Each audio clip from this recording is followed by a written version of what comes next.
lalong lumakas.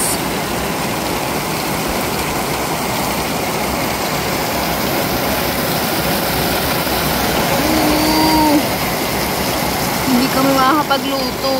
Nasa baba kasi yung saingan namin. Masyadong malakas. Ito naman to. Umuulan na, bumabaha. Lakad-lakad sa baha. Malalim na po dito sa lugar namin. Nakatakot.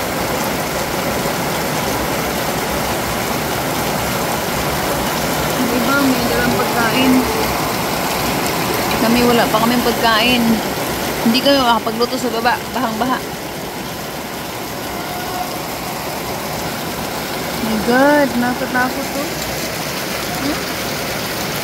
Ay!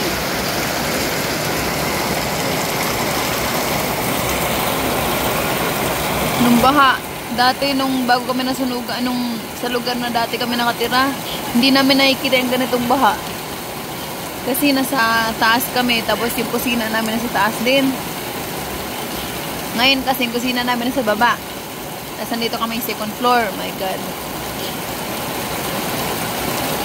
Kawawa naman sila Mary. Nasa baba yung kapatid ko guys, sila Mary.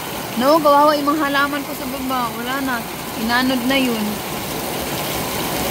Sila Mary, yung kwarto nila nasa baba. Yung kwarto ko kasi nasa taas, second floor.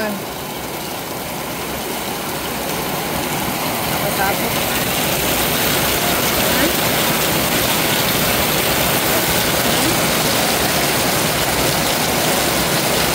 Malapit kasi kami sa ilog. Yung ilog banda roon. Banda roon yung ilog. Banda roon. Oh my God. Yung mga basura, inanod na. Kawawa ngayon yung mga nagtatrabaho sa labas ba? Walang masakyan. At saka yung nagtatrabaho yung mga nagtitinda sa labas, wala silang kita. Ay, Diyos ko Lord, nakatakot. Dati gusto namin ng ulan, pero hindi naman ganitong ulan. Ang tag-init.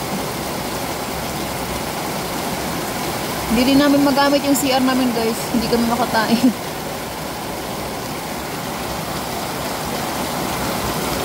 Kaya, ewan ko lang ano gagawin namin sa aming sae. Matas na muna. Lalong lumalakas.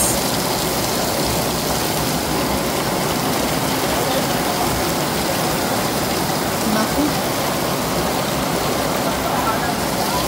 Sana tumigil na to.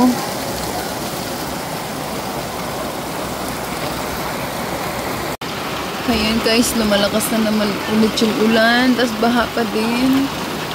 Oh my God. Nahulubog na yung mga ano dito.